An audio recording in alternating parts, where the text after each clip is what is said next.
calls from you guys, we've decided to take the start your career in AI data and ML part first. So basically, the speakers for the event are me and Pargat, who is already a beta MLSA. So basically, we'll be telling you about AI, ML, and data science in general, and I'll also be walking you guys through some code. So basically, what is artificial intelligence? So a lot of you guys would have heard this word, and it's kind of become like a buzzword in the tech field. So basically, AI is like a branch of computer science that deals with simulating intelligent behaviors, but in computers. So basically, it strives to create intelligent computers just the way like a human behaves or the way a human is intelligent. Now, machine learning is basically a subset of artificial intelligence itself. So, this is the technical definition. But for those of you guys who aren't very familiar with it, it's basically training the computer to predict or to classify some kind of values without being explicitly programmed to do so. So, in machine learning, there are two kinds: supervised learning and unsupervised learning. So your supervised learning could include like regression and classification. So regression is basically something like predicting stock market data. Like you could train a model that classifies that predicts the stock prices of like Asian Paints or something, or Google or Microsoft. It might not be a very accurate model, obviously, because it's not that uh, really it's not so easy to predict the stock market, but you could probably train a model that does achieve some kind of reasonable accuracy and it can predict stocks to a certain extent. The next thing you have is classification and machine learning. So classification is basically like, if you take an example of the Titanic, if you want to classify which passenger survived or which passenger didn't survive, you could use machine learning for that. So this is basically supervised machine learning. Now, when you look at unsupervised machine learning, it's basically identifying different patterns and trends in data. So an example would be clustering of different groups in a particular data set. So machine learning is basically like a subset of artificial intelligence. And there's another term called deep learning. So deep learning is basically a subset of machine learning itself. So it's a type of machine learning that uses neural networks to extract different features from the data. So an application of deep learning would be something like handwritten digit recognition or image classification, and for some of the people who are already familiar with it, object detection, image segmentation. So basically, what is a neural network? So a neural network is like, it simulates the human brain to a certain extent. It involves different neurons that extract features from the data and use it to recognize different patterns, and they pass it on to each different layer of the neural network. So that's like a very simple way in which a neural network works.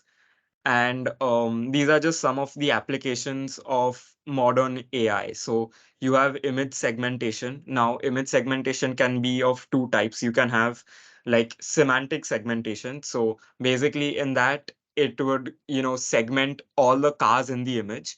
And you also have instance segmentation. So in that, you could identify different cars, you could identify different people as they have shown in the image here. So this can be used in self-driving cars, autonomous vehicle driving, like in Tesla. Basically, it can recognize pedestrians cycling, different cars. It can identify like signals and everything. Another application of AI, machine learning, deep learning is natural language processing. So in it's called NLP for short. So in NLP, you basically train a machine learning model to classify different type of textual data. So if I want to, predict whether there has been a disaster or not based on someone's tweets, or if I want to classify some kind of, say, cyberbullying, I can do that through NLP.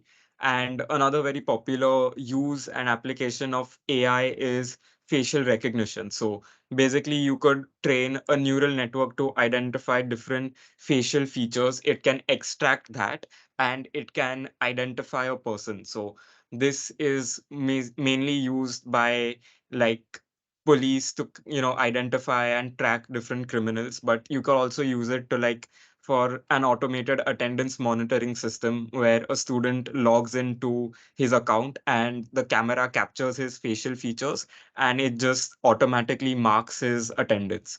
So yeah, these were just some of the three simple applications of AI. Now, that's it from my side, at least for the PPT. But I'll be explaining you guys some code and I'll be walking you through the basics of AI, data science, and machine learning.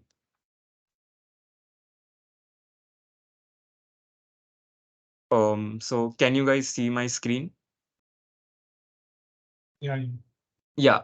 So basically, this is getting started with AI, data science, and machine learning. And in this, we will be covering an introduction to data for machine learning. So this is a module of 9 different units that is prepared by Microsoft, and I'll be walking you guys through each and every aspect of it. So from this module, you will be able to visualize large data sets with EDA, which is exploratory data analysis. And if you guys aren't very familiar with this term, don't worry, I'll explain everything to you. Now you will be able to create a clean data set that has you'll be able to clean a data set of errors, and you'll also be able to predict unknown values using numerical and categorical data. So, if you guys don't really understand what all this means, don't worry, I'll be explaining everything. So these are just some of the prerequisites, and these are all the different modules that we'll be covering. So let's just get started with an introduction.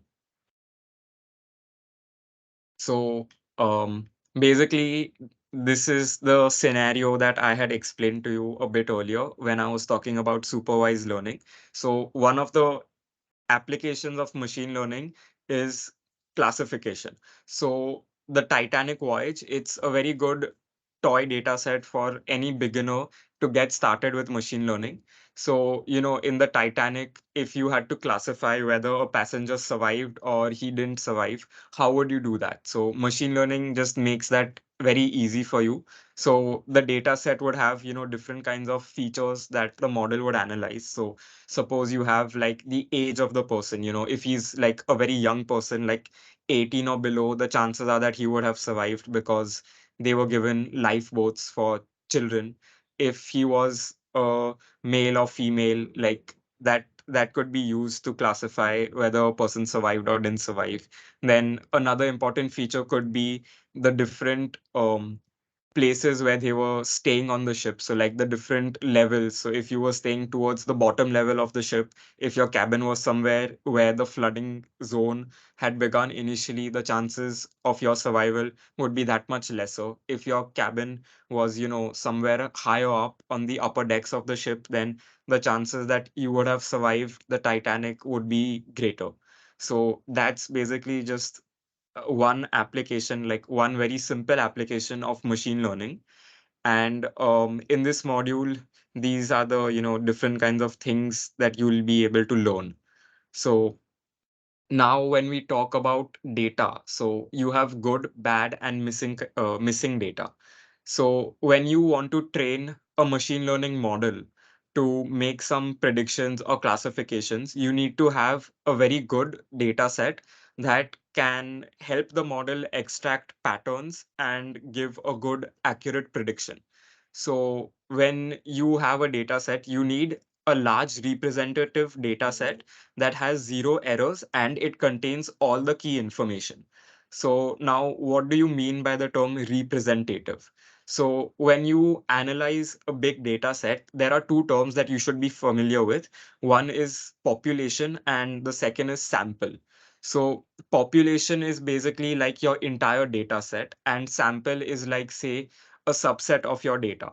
So assume that there are like 100 patients who have like different kinds of illnesses. So now that is your population. 100 patients is your population. Now a sample of that population would be a subset of those 100 people. So say you want to identify patients that have a lung disease, like say lung cancer. So a sample of that would be like 10 people have lung cancer. So a sample would be just the 10 people out of the 100 people in the population. So these are, very important terms when you speak about data sets and just machine learning in general. So it's better if you know what these mean before training a model. Now, what is a data error? So in the real world, your data set is not clean. It's very messy, very noisy. It has a lot of errors and missing values that you will have to remove. So the term data error, it basically just refers to incorrect data. So assume that, this is like just a data set, like any random data set with only two values. So there is a person called Dylan whose height is 1.8 meters and 75 kgs weight, and a person called Reese whose height is not given and whose weight is 82. So this is basically an example of an incomplete data set because Reese's height is not mentioned.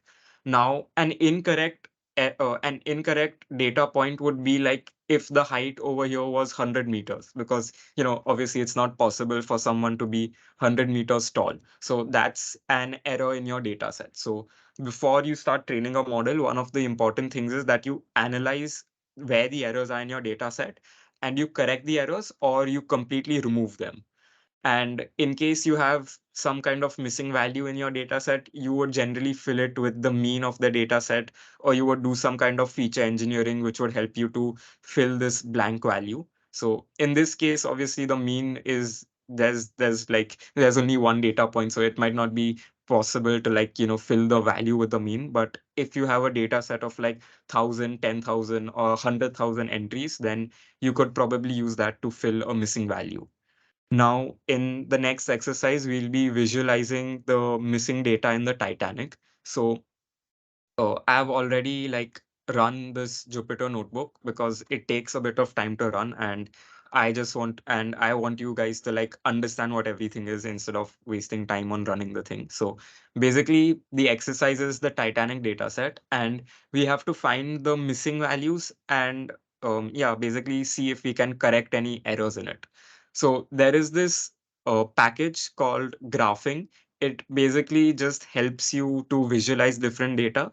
So for preparing the data, we use pandas and we install this package called missing number, which also helps you visualize data. So for those of you who aren't familiar with pandas, it's basically like a Python package that helps you work with data frames. So we just install this and we take a look at the data set. So we download the data set, and this is basically what the Titanic data set looks like. So this is your passenger ID. This column basically tells you whether they survived or if they didn't survive. This is the class of the passenger, like first class, third class. This is the name of the passenger. In most machine learning models, you drop this because it's not really relevant. This is the gender, the age, this is the sibling spouse relation. So if they had any sibling or any spouse on board, that number would be indicated by 1 or 0. Then this is the parchment. Then this is the ticket. So ticket is also, you can drop this feature. It's not really important. This is the amount they paid to get onto the ship. This is the cabin where they were staying, and this is the port which they embarked from. Like S is for like Southampton, and C stands for some other port, which you can just Google and see which port they got on from. So now this basically tells us how many samples and how many columns we have. So we have 891 samples and we have 12 columns. So this doesn't show all the columns, it's just like some of the columns, but yeah. Then now we need to find the missing data. So we use pandas and we report the columns. So basically we do missing data dot rename and we find out all the missing data. So as you can see, age has 177 missing values, cabin has 687, and embarked has 2. So if you want to kind of understand and visualize missing data, a good package for that is called missing numbers. So yeah, this is basically what it looks like. So as you can see, these columns are just continuous bars, so they don't have a lot of missing data. Age does have some, or rather quite a lot of missing data. and this has like the most amount of missing data. Now we are just identifying individual passengers with missing information. So basically, you search for data set and then you do an isnull function, which is available in pandas. And then we filter the data frame to contain only the passenger ID, name, survived column, and age. And then we take the first 20 samples of the data set. So basically, these are 20 values containing the passenger ID, the name, survived, and age. So these are just 20 passengers whose age values haven't been reported in the data set. And now we can see the total number of missing passengers with missing age and cabin information. So we just do dot is null, which is a very helpful function to find missing values, and we calculate the length of that resulting list, and it's 158. So this is basically what they're saying, that their suspicions were correct, and most passengers with a missing age information also have some kind of missing cabin information. And the last thing is we use this graphing package. So there is a method called dot histogram available in it, and in that you pass your data set, your title, and show true to plot this histogram. So basically it's like the count of the missing data and everything. So ticket class, passengers missing, and missing cabin and age information. So you can see for P class, for passenger class 3, there were 134 missing values. And another important thing which I forgot to mention earlier was some data sets, they may have missing values that appear as zero. So the Titanic doesn't really have this problem, but some data sets might. So if you fill all the missing data in the data set with a zero, that's basically what this line does. Fill now with zero. The average age on the ship would be these many years old. Now we plot the same, histogram using age as a as a feature. So you can see that for age 2, there was a count of 201. For age between 22.5 to 27.4, there was a count of 106. For ages 57.5 to 62.4, there was a count of 18, and so on. And yeah, another way to handle missing data. So the first thing is you delete the data with missing rows. So basically that's what they've done here. So 891 was the original size, and then they've just deleted like two rows with respect to the embarked column. So that is become 889, 13, which is the new size of the data set. Now, you can also replace the missing values with the mean or the median for that data. So over here, they've replaced the age with a mean, fill now, and then they've used a mean age to fill in all the missing data with the mean of the age. So then the mean age would be 29.6. And if you look at the column over here, you'll see that age has zero empty cells. And another option is to basically assign a new unknown categorical variable. So over here, they've created a new, feature of the data set called age underscore 2, and the missing values for this is 0. So yeah, basically that was just one Jupyter notebook that I spoke about. So just different ways in which you can handle missing values, incorrect values of your data set. Now, the next thing that we need to examine is the different types of data that you can find in the data set. So there are three main types of data: continuous, ordinal, and categorical data.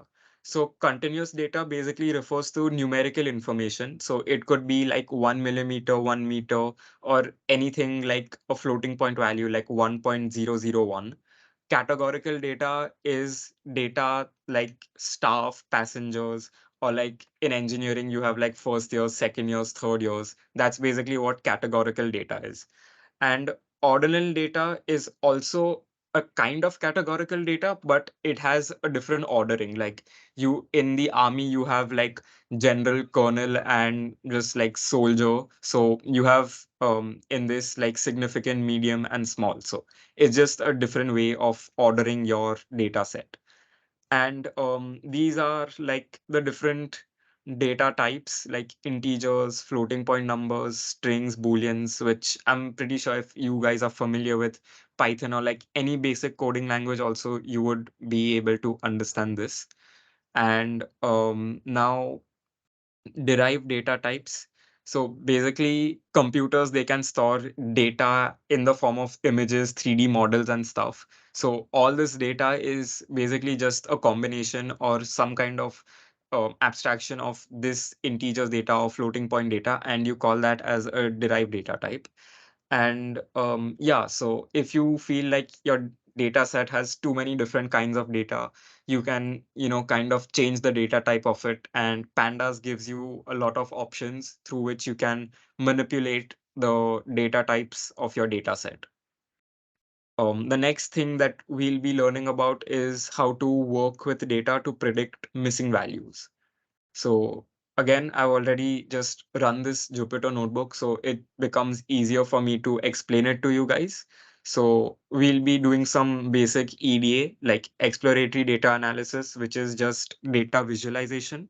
And then we'll also be looking at different types of data, like continuous, ordinal, and categorical. So over here again, we install the Titanic dataset. We look at the different features of the dataset, and then we do dataset dot information. So it's basically another pandas function that gives you the information of all the different types of the data set. So passenger ID has 891 and it's not null, and the data type is int64.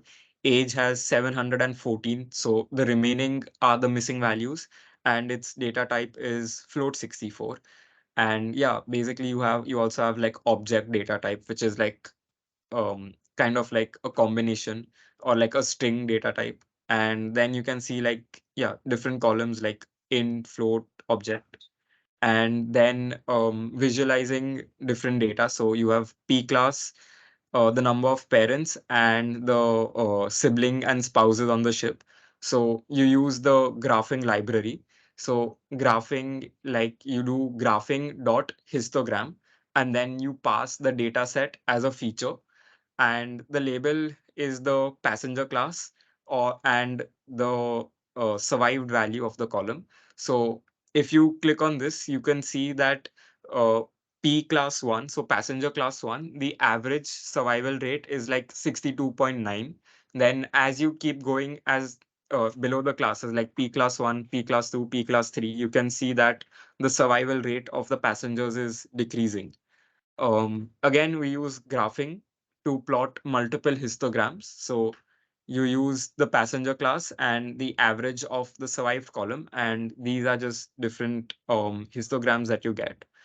So this is a box and whisker plot. So for those of you who've never seen a plot like this, it's basically like this is your median value, and this is your the highest value of your interquartile range. So Q3 basically, and all these dots that you see are like outliers of your data set. So outliers are basically just anomalies of your data set that are, it's not exactly wrong data, but it's data that isn't related or isn't kind of part of most of the values of your data set. So that's what a box and whisker plot can represent, like different outliers.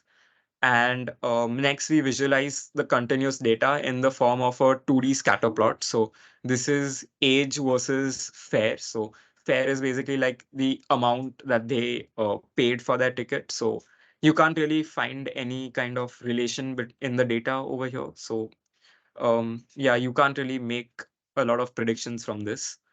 Now, this is the fair versus survival, and there is a way in which you can also include a box plot for your histogram in the graphing library. So this is the age, and this is the average of survival, and this is a histogram. So this is a very good representation of your data. So as you can see over here, the 0.42 at this point is your minimum value. This is your Q1 range, your first quartile, your median Q3, and this is the upper value. And anything ahead of this, so basically the box and whisker plot includes everything from your data set to 1.5 times the interquartile range. And if the data point doesn't lie within that 1.5 times the interquartile range, it's represented as these dots over here.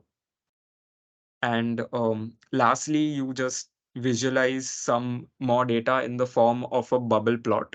So yeah, this is the port through which the passengers got on, like Southampton, and I think this is I'm not sure what Q and C are. You can just Google it, but these are the different names of the ports through which passengers could board the Titanic, and this is the gender.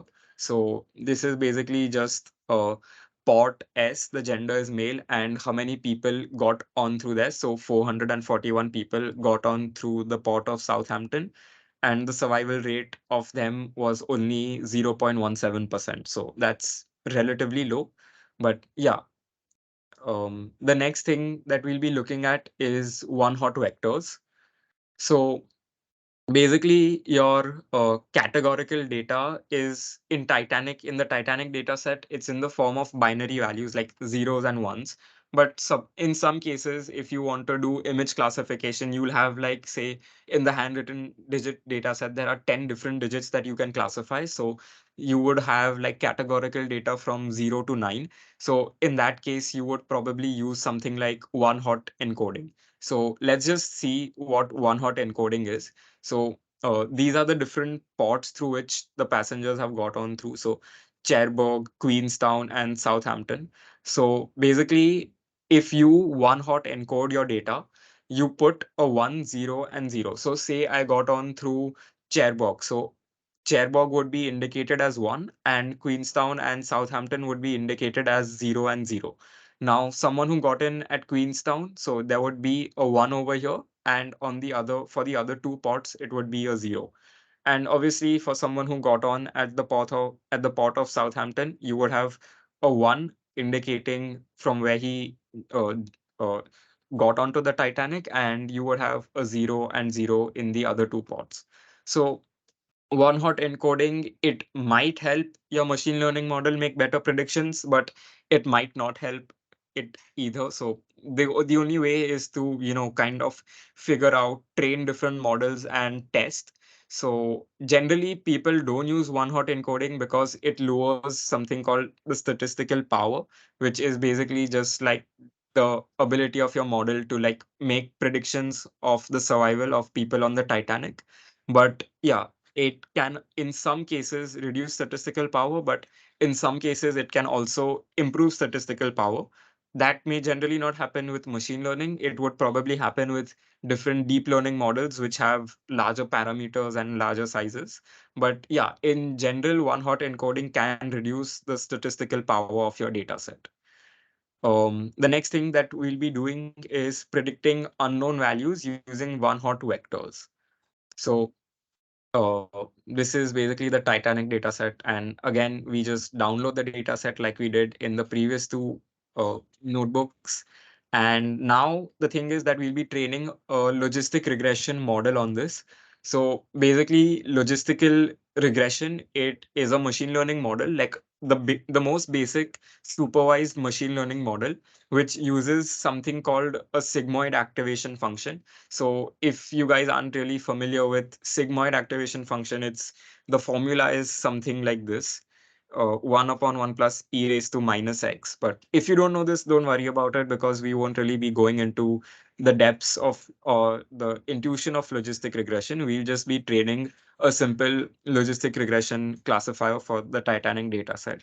So Microsoft has already created a package that they've deployed on GitHub. So it's created with the purpose to teach people about logistic regression. So you can use this package, and all you have to do is pass your data set and the different features of your data set, and the uh, model will basically give you a log loss. So log loss is basically like the loss of your model in logarithmic form, and the lower the value of log loss, that means the better your model is performing. So over here, they've only considered numerical features like age, p class, and stuff fair, and they've got a log loss of zero point 0.6. So 0.6 isn't really that great. They have improved it below, but the closer this value is to zero, the better your model is. So next, they've used binary categorical features, and they've said that the log loss error in this case has decreased to 0.47. So it's definitely an improvement over the numerical features being used. And they've also tried one hot encoding. So with one hot encoding, the log loss was 0.471. Like it's almost the same thing, but slightly worse, like 0.470 and 0.471. So yeah, it's like pretty similar, but this model in which they've used one hot encoding of the features, it's given a slightly worse performance. So yeah, this has made things slightly worse. And now they've looked at different ways to improve the power. So they've again trained a logistic regression model with one hot encoding and with the cabin names, and they've got a log loss of 0.46. So again, it's like very similar, like 0.47, 0.46. It's like almost the same, but a slight improvement. And yeah, they've applied more feature engineering, like they have different cabin names. So they've just extracted the deck. So the deck is like A or G. So from A31 your deck would be A, from G45 your deck would be G. So these are all the different decks on the Titanic, and instead of using A31 and G45, they've just considered like A and G, and they've created the model, and it's got a log loss of 0.45. So this is basically just a comparison of all the different models. So the data set in which they use only numerical features, it has a log loss of 0.61. So this is like a very bad model. Then adding the gender as binary 0.47, treating P class as categorical 0.471, using cabin as categorical 0.46, and then using deck instead of cabin 0.45. So the last model that they trained is like the best model. So yeah, you could also probably implement something like this. um, if you don't want to use the package that Microsoft has used in this, which is uh, this M0C logistic regression.py, you could also make use of this popular machine learning package called scikit-learn. So that's what everyone uses nowadays. And if you want to use machine learning with GPU support, you can also use something that NVIDIA has created called Rapids. So now the next thing is knowledge check, which is basically just like a small mini quiz. So it just checks how much you've understood from this entire session. So why do we clean our data before training? So if someone can, let me know in the chat the answer, that would be great. So feel free, to like type in the chat box and stuff. So why do we clean our data before training it? So does anyone want to guess?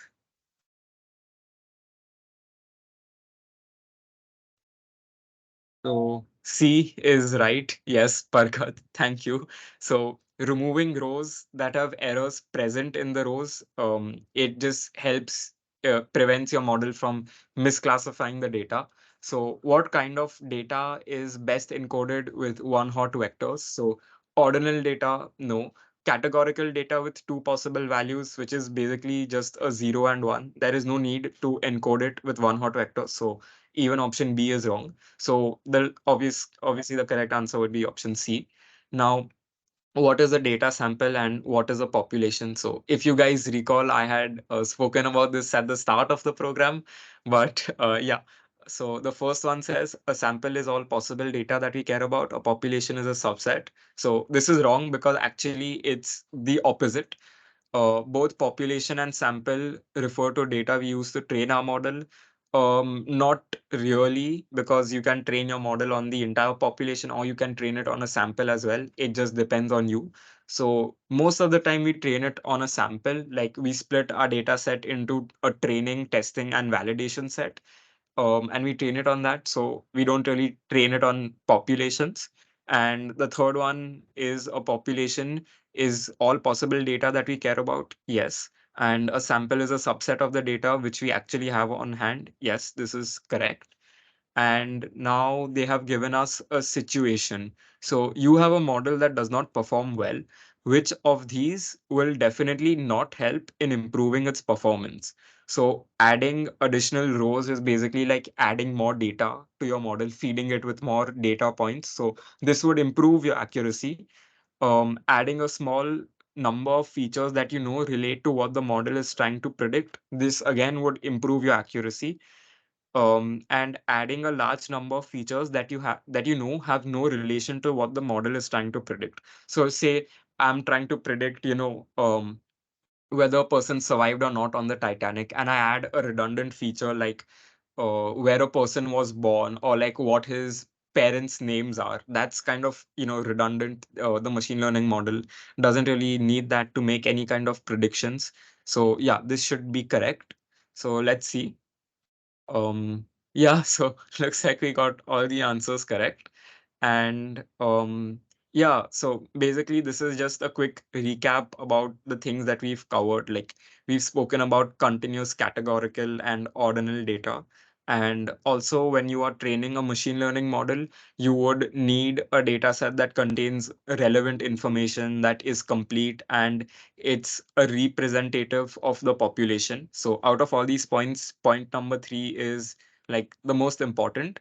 And now thinking about data. So when you think about data, the best way to make someone understand it or to understand it yourself is through data visualization. So there are different packages like matplotlib. Apart from graphing, you can use like matplotlib, seaborn.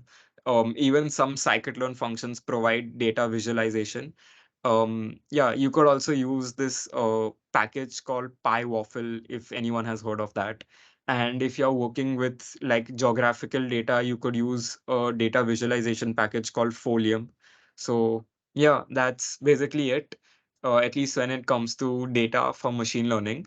So uh, next, we'll be watching the student summit video for which all of you guys had joined. So yeah, basically the student summit video, it's basically just a bunch of experts and similar, Microsoft Learn student ambassadors like me and Pargat talking about their experiences and talking about how Microsoft has helped them, talking about how to get started in tech. So yeah, I'll be streaming this video now. So if anyone has, any questions, please let me know. Otherwise, we can start streaming the video. Rahil, you can share the link for the PPT. Yeah, yeah. Just give me a second. I will share the link. Yeah, sure.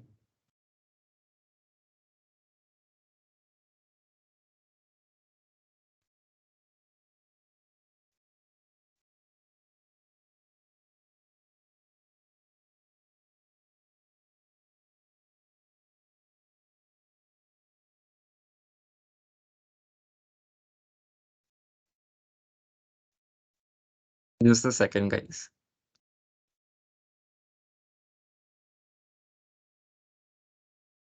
So, it's still loading for me. I think I'll just drop in the link while the student ambassador video is being streamed.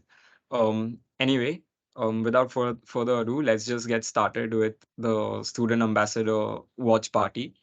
So, can everyone see my screen? Yeah. Borsha Das. Yeah. Just Pragat, let me know if the sound is audible. Yeah, it's all. And I'm an engineering Yeah. student Awesome. from the Awesome. city of Joy, Kolkata, India. My name is Davis Onyoguzoro, and I'm a Better Microsoft Learn Student Ambassador from Nigeria. Assalamu alaikum. I am super excited to talk at Microsoft Student Summit this year. My name is Rizwanur Rahman, and I'm the Microsoft MVP on Microsoft 365 Development category. Hi, I am Kundai Chasinda and I stay in Zimbabwe. Hello everyone, my name is Krishna Rachakonda. I live in Houston, Texas. I wish you all very best and welcome to Student Summit 2023.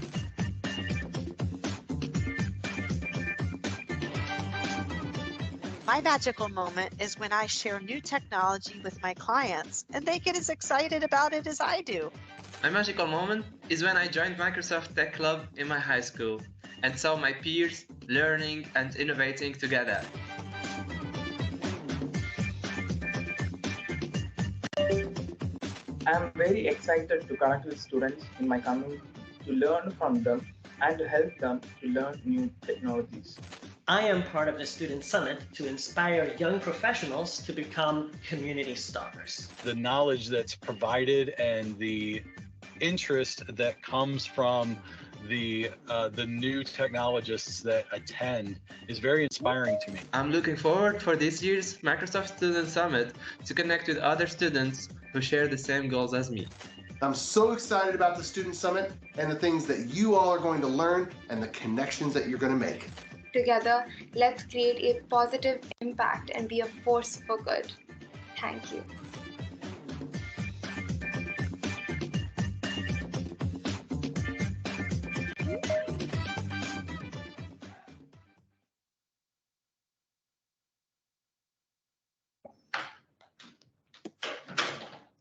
Hello everyone, namaste, vanakkam, salam, sat sri akal to everybody joining from different parts of the globe.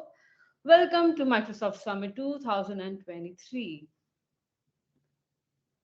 We're currently streaming live from India region, and I'm joined here with my co-host Kamal, who is a developer advocate at Microsoft. And I, your host for today, am Kashish Sharma, a Microsoft Student Learn Ambassador. Okay, so if you're joining us from a watch party, a hearty welcome to you. Make sure you are logged in from your own device so that you can keep an eye on the chat and save the links and resources that we share. Again, you can copy the link and paste it in your browser. And I hope you have your popcorns and cold drinks ready to sit with your friends and chill and enjoy the summit today. So, before we begin, please take a moment to read our code of conduct. I'd advise you people to please be aware of others, please be friendly and welcoming and respectful to others, be open to all questions, and please be active. We are all here to participate and learn together. So please be respectful of other people's views, understanding of differences, being kind and considerate in the way we all engage. Yes, we do encourage to participate and please be active with us, and we are very excited to be here. So again, welcome everyone to Student Summit 2023. We have heard from many of you that you are excited about networking, technical learning, career advice, and exploring new tech like AI. Today, we only have 90 minutes, though we'll touch on all of these things. You'll hear career advice from industry experts and have time to ask them questions. And equally as important, will help you continue to learn after even the Student Summit. Student Summit is not just a moment in time. This is a part of your journey. The goal of today is to inspire you. We'll discuss application development, developer tools, low code, no code, fusion development, and AI data and machine learning. So with that being said, today's event is in conjunction with Microsoft Reactor and Microsoft Learn. So Microsoft Reactor is our community space where we welcome you to come and learn and connect. Whether you join us online or in any physical space, it's a place for industry professionals. That's right, we are talking about you. We come together to explore industry-leading ideas, exciting Microsoft technology, and open source communities. We offer a diverse mix of hands-on workshops, expert panels, and community events. There's something for everyone, whether you are looking to start or accelerate your career in technology, we are here. Okay, so that was all about the information that we have. And just to give you a heads up, what's next with Microsoft Reactor, we have some live Reactor events. And also from the link, you can find out about all our different program offerings, such as Microsoft Learn, where you can compete in your cloud skills challenges, Azure for students, Microsoft Learn Student Ambassador Program, get certified, and so much more. So you can paste this link in your browser and you can have a look at all the events that are planned for your local reactors. Coming to the interesting part for today, what we have planned for you. So first is we're going to start with AppDev and DevTools, which will be taken up by Tulika. Second, we have planned a no-code, low-code by Priyesh Wag. Again, closing this off, we have AI data science and machine learning, which will be taken up by Kasam. So I am super excited. How about you all? I'd love to know your feedback that we'll be sharing with you.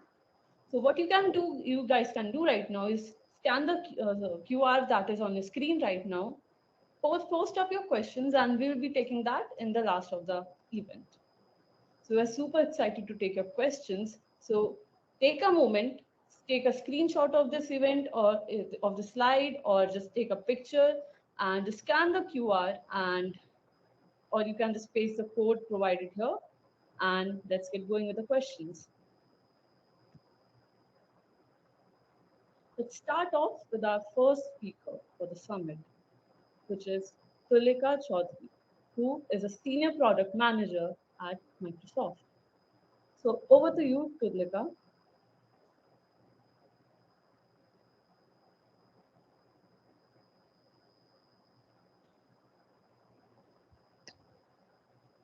Hi everyone, my name is Tulika and I work as a product manager for Linux App Service. My product is part of the developer division in Microsoft. We call it DevDiv. And the purpose of the developer division is to make sure that no matter what kind of programming language you're using, what kind of system you're using, Windows or Linux, we will enable you to work and collaborate in a seamless manner. So I've been with Microsoft for 18 years now, and I've moved through various roles. I joined Microsoft in 2004 as a support engineer. It wasn't exactly out of college. I'd worked for 1 year in HCL Technologies when I got this offer. And to be honest, when I joined, I felt, well, this is just a stepping stone. I'm just going to move on to something else. And the reason for that is one, that I was joining as a support engineer. That was one part of it. And the second part of it is in college, I was, working on Java, and Microsoft at that time was specifically a .NET company. And I didn't know that if I could, cope with the technology difference. However, within the first few months, I was just hooked. There was so much in the company to learn. So not only did I learn .NET, but there was so many processes, so many ways of doing code. And that was just very exciting. So I stuck here for like 18 years now. And I moved through various roles. So I was a support engineer earlier. Then I was something called what we call an escalation engineer, which is basically, like a servicing engineer. Somebody opens a bug in a product. We try to investigate that bug, fix it. I finally moved on to being a software engineer. And now I am a product manager. In all these 18 years, I've always worked with app services. In fact, app services launched about 10 years ago, which was the first PaaS offering by Microsoft. And I was there right from day one.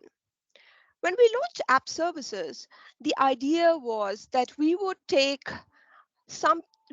allow developers, and this was at that time basically .NET developers. We would allow .NET developers to maintain their productivity and just bring their code while we do the hosting for them. So that was the original game. And very soon we found our place in the market, and we were making revenue because a lot of developers wanted to actually embrace the cloud, but they didn't want to worry about how do they deploy their code, the mechanisms that they use, or even things like updating the infrastructure to make sure that the code works. So we started with that, and this was at that time Linux and open source languages was something very new with Microsoft. We were just exploring, where do we go with this? And very soon, App Services decided that we need to be part of the developer ecosystem. We need to embrace open source languages as well as Linux offerings. So now with App Services, you can not just deploy your .NET code, but you can also write code in Python, Node, Go, Ruby, PHP, and you can host it on Windows if you want to, but you can also host it on various flavors of Linux if you want to. And as far as a developer, you don't need to worry about the infrastructure. We'll take care of all that for you. So coming on to what my work involves, let me just talk a little bit about why did I want to go become a product manager. So for the longest time ever, I was an engineer. So I was either debugging code, I was writing code, I was writing fixes, and that felt pretty good at the time. But after some point of time, I started feeling that this was not enough. I didn't just want to sit in my corner and write code. It was exciting to write code, I mean, make no doubt about it. However, I wanted to learn the entire process life cycle, not just in writing that small feature that I was given, but something right from scratch. How do I determine that my product A needs a new feature? And B, how do I build it from scratch? How do I determine how does the feature look like? How can I light it up? And at the end of the day, not just release it out to the market, but also determine for how do I keep improving it incrementally? And for certain things, we also have to work through end of life for these products. So my work on a day-to-day basis involves looking at customer landscape, the market landscape, and determine what are the things which our customers are asking for, or what are the things which the market is going towards, analyzing current trends. In fact, one of the reasons that app services, which is a PaaS offering, is still relevant in today's market is our ability to adapt to current trends. So we started out being just a Microsoft or a .NET kind of a offering. We've now moved on to Linux and other offerings, but we also have embraced application frameworks. For example, you know, microservices or serverless. So we now have Azure Functions, which is the serverless offering on application platform. We have microservices through Azure Container Apps. So all these offerings we decided to bring as part of our offering. And that's the reason that in spite of the 10 years, in spite of technology moving in so many different directions, we're still relevant in the market today. And to be honest, I think that's a good analogy for an individual too. The way you grow in your career, in your job, is not just to be really good at what you do, but also keep looking for opportunities, keep looking at emerging trends, and adapt yourself or change yourself to what is happening out there in the market. So coming back to what my day-to-day work is. Firstly, I just want to mention that my every day is kind of different. When I was a developer or a software engineer, I used to get up in the morning and I knew exactly what I was doing. And that was good. It helps to plan your day. But being a product manager, I often have to determine what is the big thing that I'm going to go after. So I get to define my own day. And that's good and bad. So it means that there will be some kind of randomizations, but it's also good because I can determine what is the thing I need to go after. So whether should I look at customer feedback? Should I look at market trends? Should I do some kind of compete analysis? I also get to define what is the product vision and strategy going to be. And these are often multi-year strategies, which is the direction that we go we try to go. For example, for app services, as I mentioned, I work for Linux app services. And behind the scenes, we actually use Docker containers to host our apps. So you bring your code to us and we will host it in a Docker container. Again, you don't need to worry about how containers work, how any of the infrastructure works. We will automatically do the hosting for you. But we soon realized that customers want a little bit more on that. They want not just to be able to run their Python code, but they also want to enable New Relic as an observability partner. So is there a way that I can put New Relic and your Python code together without the customer having to write a lot of code? So right now, for example, my team is exploring, can we do something for multi-containers or sidecar containers where the customers with a few clicks can enable other scenarios, observability being one of them. Oh, another part of a day-to-day job is I have to prioritize the work because there's always a lot of work. There's always a lot of feedback. There's always so much that we can do. How do we define which is the work which is going to give us the most bang for the buck? And that's part of my job, prioritizing this is what our strategy looks like. And based on this strategy, this is the work that we need to do. So once we prioritize, I need to establish what are the exact features which maps to our priorities, because priorities is at a higher level. So now you have to, define the features which maps to the priorities. And what is the roadmap going to be? So you have to define the timelines. You have to define how are we going to release maybe the version 1? How do we iterate on version 1 and go to the next version and so on?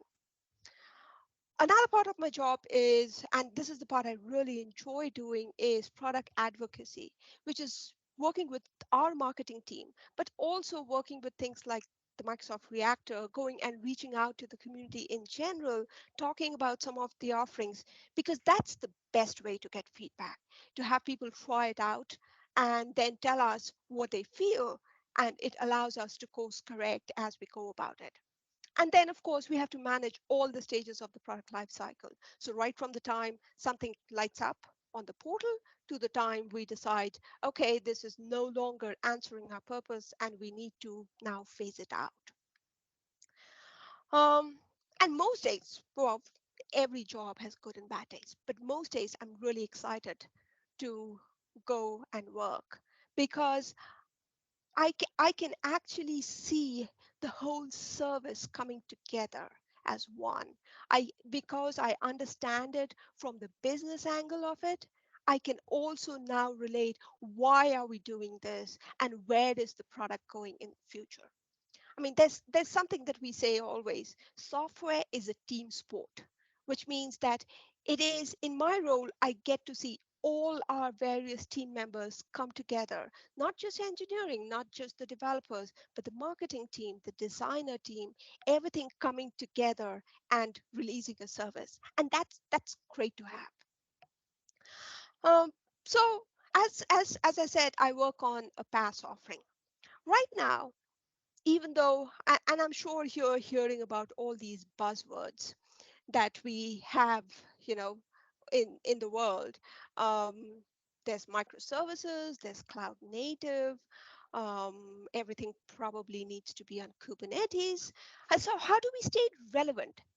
And I think that we are still, in spite of all this, in spite of microservices becoming the norm, in spite of Kubernetes, everybody wanting to go the Kubernetes route, there are still companies and customers who want to modernize their existing apps. And what we provide as a PaaS offering is one of the easiest way to do it.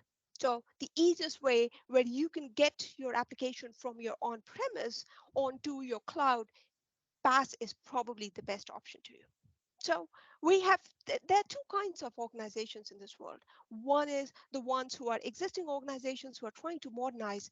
And the second is the born in the cloud who want to do everything in the cloud and they have no footprint on premise.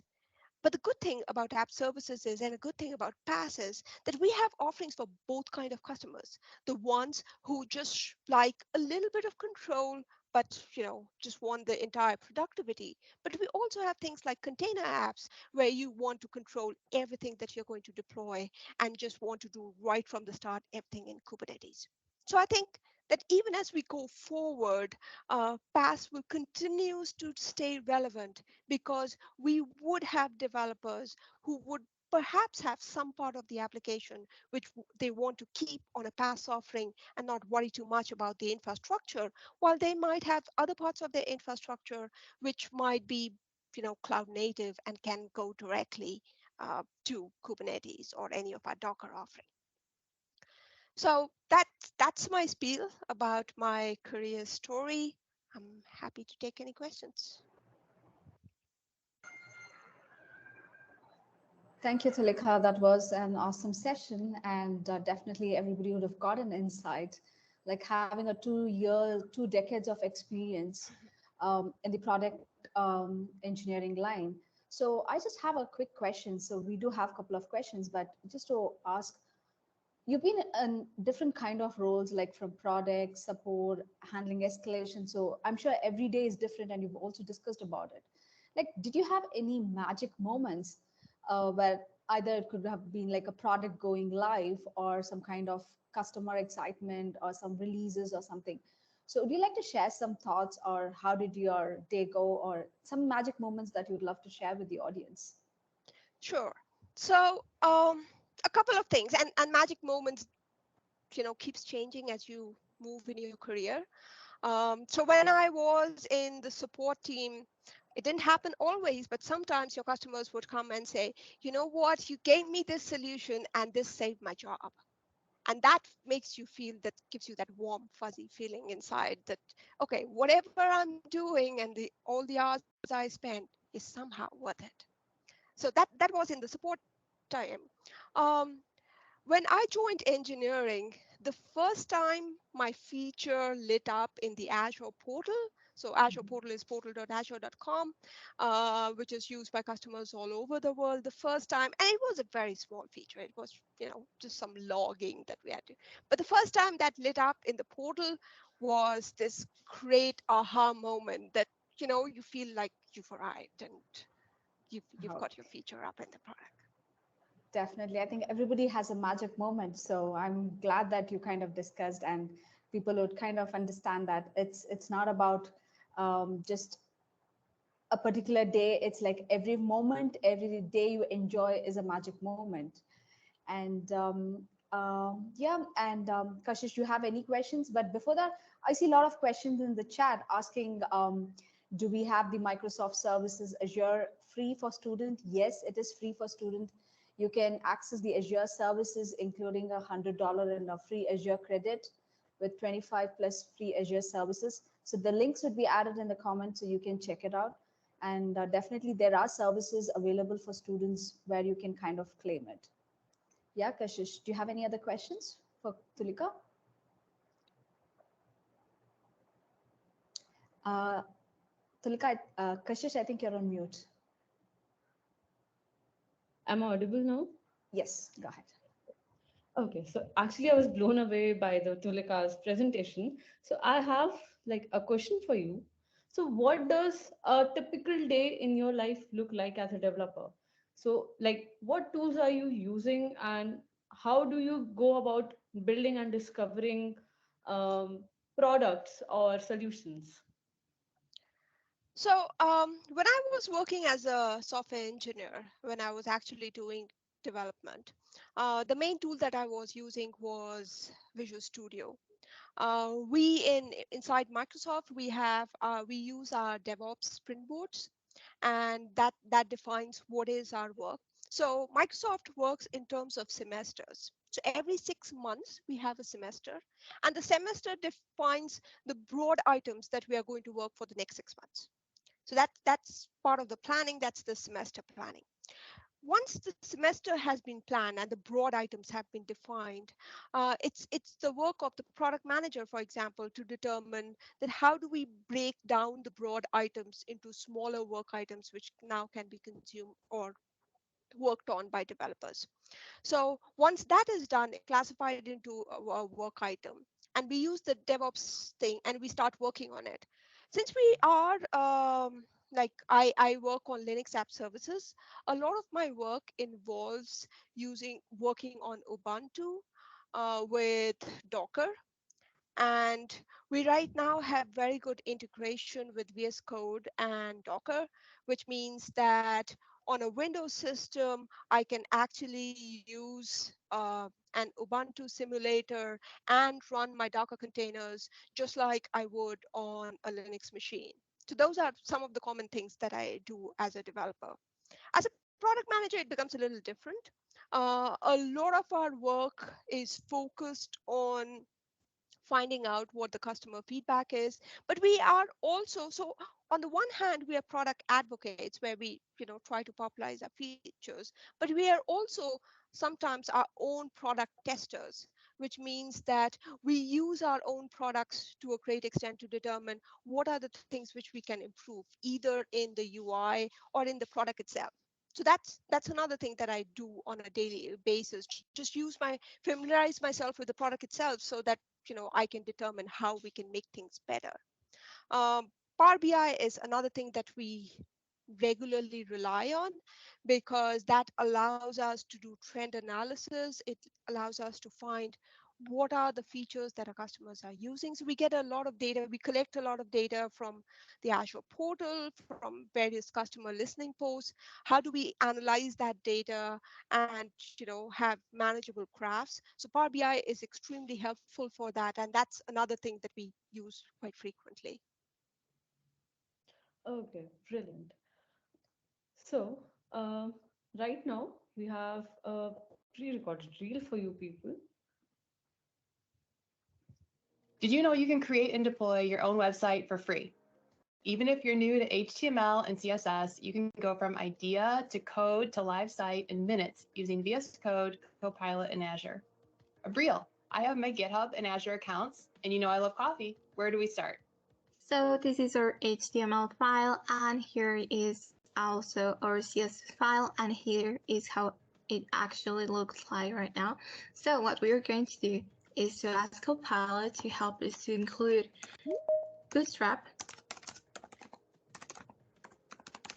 and UIKit.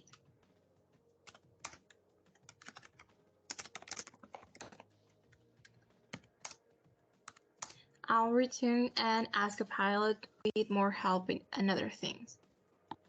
So here are the other things that Copilot helped me to do here on the HTML file and also here on the CSS file. So let's deploy it. Right after we submit our changes to GitHub and downloaded the extension of Azure and Azure Static Web Apps, we have to sign in with our Azure for Students account. So after that, we create the Azure Static Web Apps with this name. We select the region. I will select custom. I'll leave it like this, and I will change it to this. And so we will wait a few minutes just to confirm that everything is created. We click on Azure for Students, Static Web Apps, browse our website, and here is the final result. Try GitHub Copilot now and take your coding game to the next level. Sign up for our Cloud Skills Challenge and attend follow-up sessions at the Reactor to learn more.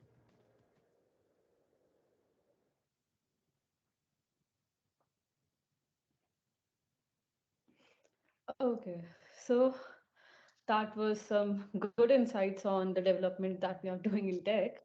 So moving forward with our second speaker for the day, we have Priyesh Wagh. Priyesh is a MVP at Microsoft.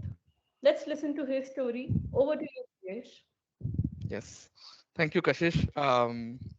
Hello, everyone. Welcome. Good evening, good morning, or good afternoon, based on wherever you're joining from. Um, my name is Priyesh Wagh, and I'm a Microsoft Business Applications MVP, and I work as a practice lead at CloudFronts. Now, since most of you are students, you must be wondering what is a practice lead really.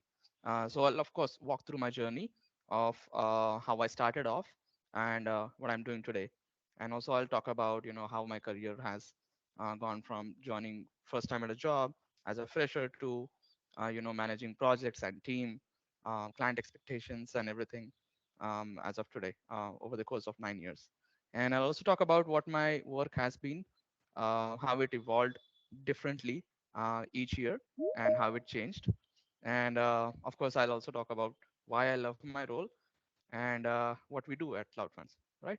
So again, happy to add more insight to this session, and happy to bring more light on what a career in Microsoft technologies oriented environment looks like, right? So I'll talk a little bit um, about how I started. So I started my career in 2014. Back then I was an IT graduate in India, Mumbai, and I joined this really new company, CloudFront Technologies, as a fresher. And as most students into our first time job, it's really difficult to identify what are we really going to do in our careers. And we take up jobs, and after that we tend to realize more what the work is about. And that's how the learning process goes, really. Realistically, it's difficult to identify early on, before you even start working, as to what your work is going to be like, right? So that was my first introduction into Microsoft technologies. Dynamics 365 CRM, if any of you are aware, was that was one of the early years when it was online. It's one of the applications in the Microsoft Dynamics 365 Business Application Suite. So it's one of the CRM offerings by Microsoft. So when I started, I was doing a lot of coding in initial years. And back then, low code or no code or fusion development hasn't taken off yet. And when I started off, I did a lot of JavaScript. Did a lot of C sharp code, because something like Dynamics 365 CRM platform, it needs, it facilitates you to write C sharp code, which you can deploy on the platform that will, execute your custom logic. So that's what I was doing. I was writing a lot of code to get small things done, right? So first 2 3 years were like that. And slowly, as Power Platform came along, and around 2016, as I grew over the years into a senior role, Power Platform came along, and we got introduced to something called as Power Apps. We got introduced to something called as Power Automate, Power Virtual Agents, Power BI, and everything, all of that. So what it did is it introduced us to a new concept called as low code slash no code. So I'll talk a little bit about what it means. It means that several years ago, you had to write a lot of code to do even the smallest of things. But what low code does is all the basic obvious operations that you had to do as a part of your implementation, that is already taken care by the platform itself. So let's say if you want to write a code to generate an auto number for every new record you add to the database. Previously, you had to write that custom logic yourself.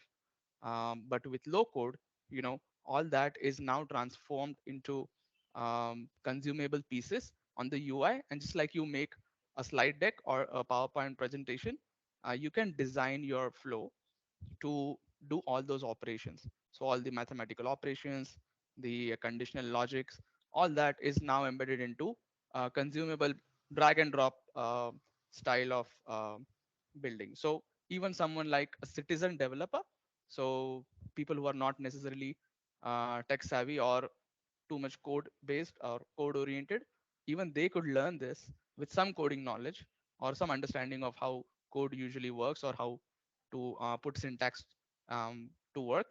Even they can learn this quickly, and they can build their own small apps like that. So this is how things have evolved. And today, even though I'm practice lead at CloudFronts, meaning I lead projects, I lead team, I set client expectations and work with them globally, I still do a little bit of no code and low code as well. So that adds to the balance. So how all this works is, um, it's been 9 years now, and the recent few years have been about 50% of low code or no code. So what that means is, because client requirements change quite frequently and they come at you at a very fast speed, that every week, every day, there's a new requirement that needs to be added or optimized for their platform. Using low code and no code like Power Apps and Power Automate, we are able to turn it around quickly. So you don't need to really spend many hours and try to use a lot of your experience, try to solve that problem, but you can do that much easily and in a much quicker way, and then move on to the next problem. So that's how it has been. And in recent few years, after I was a senior, I still continue doing that because that's how it keeps me relevant. It keeps me contributing to the community of people who are looking for answers, people who are developers, also clients and customers. Even they are logged into different communities, be it Dynamics 365 CRM or be it Power Platform, Power Automate, Power Apps, and everything. So in case if you're wondering what are these apps really, so let me just talk a little bit about what these apps are. Based on a licensing model, these apps, Canvas apps is one of the part of low code and no code. So Canvas apps is like a studio, which think of it like a PowerPoint. So if you want to make your slides, you pick items from the menu and you design your slides and you add some animation, add content to it, probably some logic, and you move forward. Similarly, a Canvas app will let you design your app, let you design how the button should look, let you design how the view should look, means how the record should be read. It helps you connect to a backend data store. It could be something called as a Dataverse, which is by Microsoft. It's their own data model, or connect to something like SharePoint Online or any other data sources. So there are several different connectors available for that. So you can really, being a citizen developer or not too tech savvy, you can learn how to make these smaller apps for yourself, because an application development doesn't have to be everything starting from scratch, having all the knowledge of coding and then trying to get to the starting point. With this low code and no code development, you could get to executing your own app in a matter of few hours to 1 or 2 days really, as opposed to several days and weeks. So that's what low code and no code really um, helps you do. And I'll talk about a little bit about what my work evolves at CloudFronts. So I also, since globally businesses, small and medium sized businesses, they're looking for a digital transformation journey. Probably they are using Excel. Probably most of them are doing some things manually, and they haven't got an entry point yet into using business applications which are sophisticated, like what Microsoft offers. So be it Dynamics 365 or Power Platform, they haven't been there yet. So every such small and medium business, they require to have a sales system in place, a CRM in place necessarily, because they have to sell something. So they have to have a sales strategy in place where their salespeople can use the system to define how the sales should take place. Next, they also need to manage what work they're doing. They need to have again a centralized system for that. And finally, because they also need to invoice the customer, they need to provide services after that. That is something that they also need to do. So Microsoft has these different business applications which take care of all of this journey. And now how to enhance these systems or how to customize and configure this further, that is all taken care. Most of it, is possible to do using low code and no code methodologies. So while you can continue to write your complex code that really takes care of huge transactions, but you can still, if there's a small department at a company that just needs a little functionality, that they don't need to really learn the whole system from start to end. Some of the citizen developers or some of the developers at the firm or consultants like myself or anyone else, they could help them build these apps quickly. And then they are then ambiguous of what the other complexities are. So this really helps process the cycle quickly.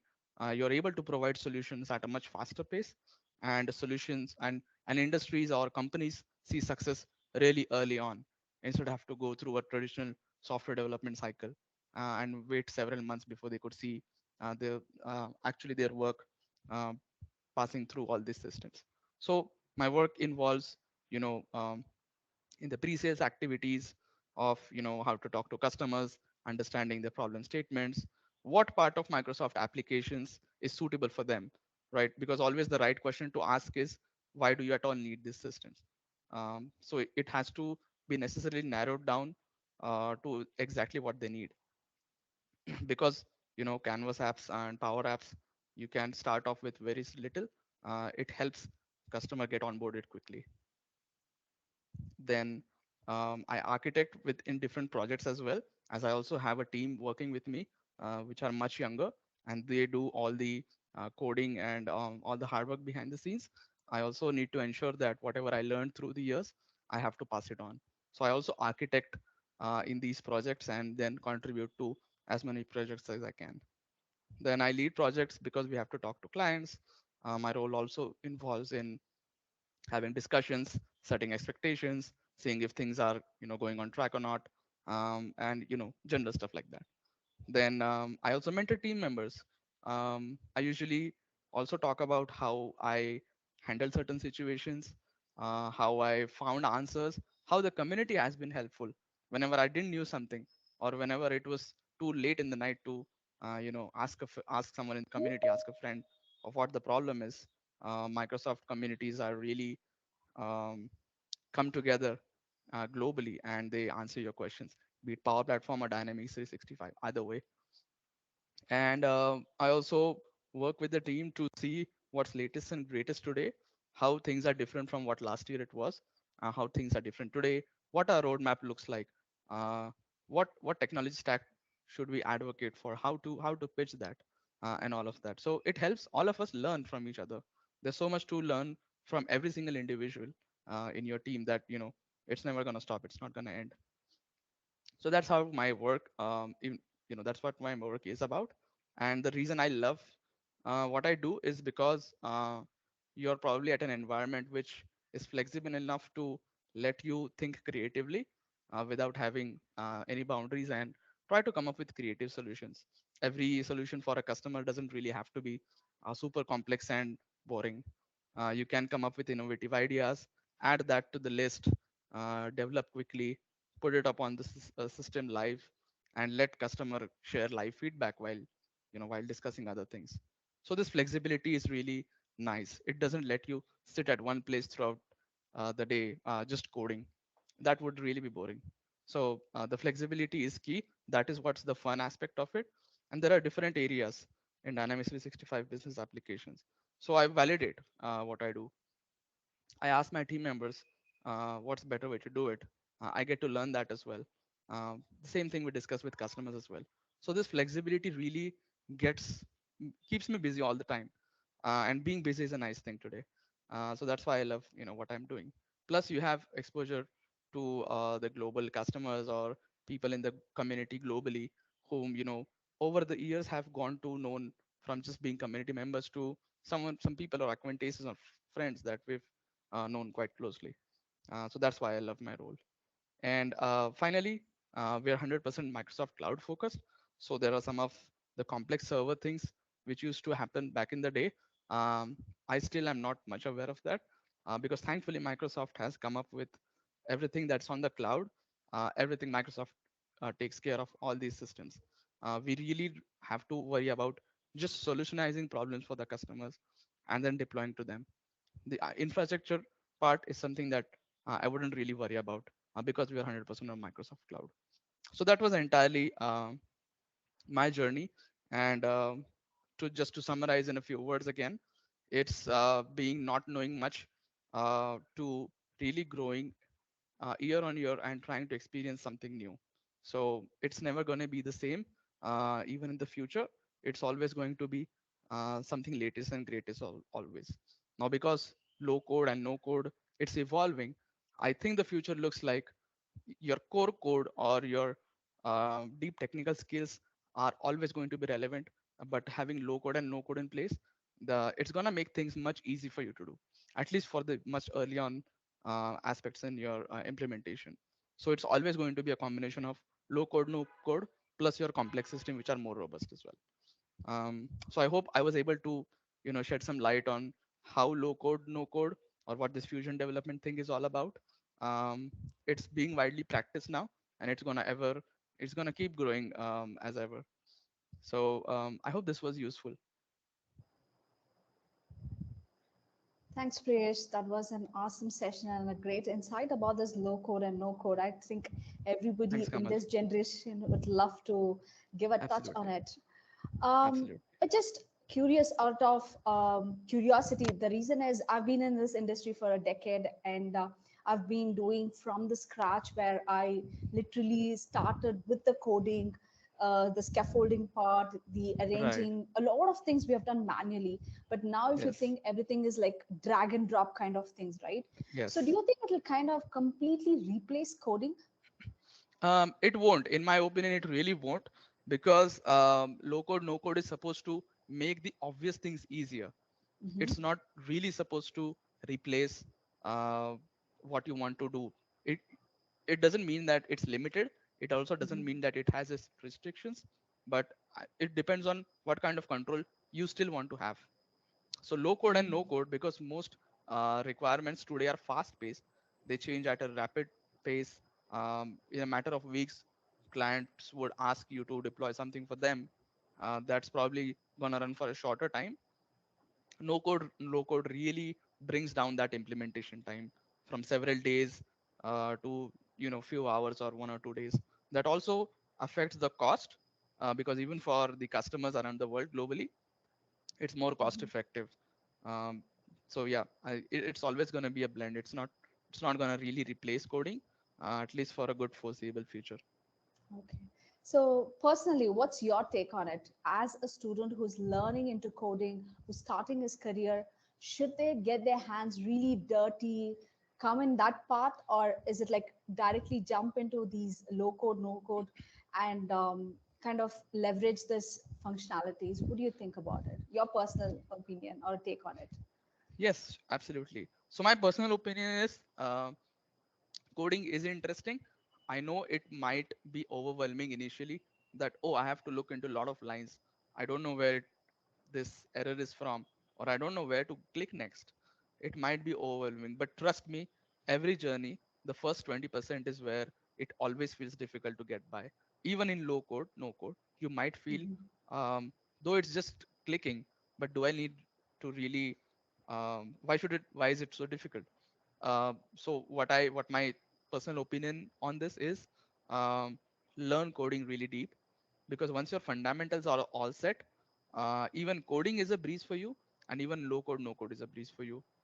Mhm. You just can't rely on having no code, low code always, and you just can't rely on just doing coding also. So it's always a mix of things, and balance out. Students should really balance out their time between, um, going full into coding and then low code. Initially, they should code, but once it's obvious and it's routine, they could then replace that with low code, or start off something on the code side and then replace some parts of it with code usually. So that's how I would Definitely. recommend.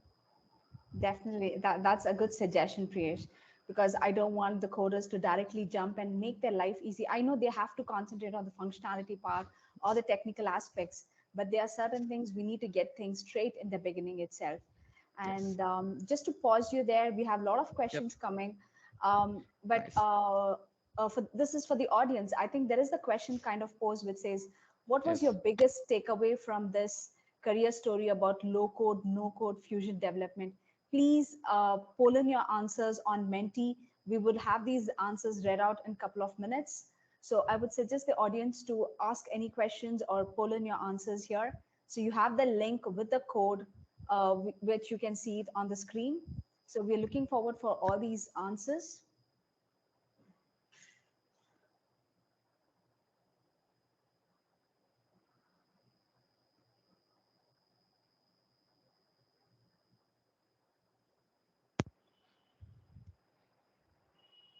Okay, you can see the poll, the answers, creating dynamic web pages, Power Pages, and integrating OpenAI solution with Power Platform. So you can see the live polls results here. Please do poll in your answers.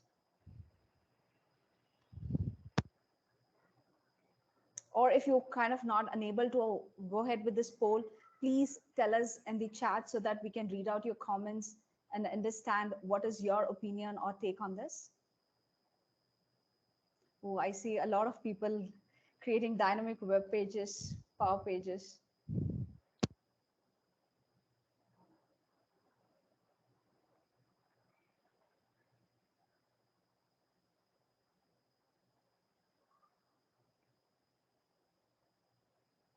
So in the meantime, Priyesh, I just had there's Yes. another questions with the boom of all this chat Yes. GPT and Copilot.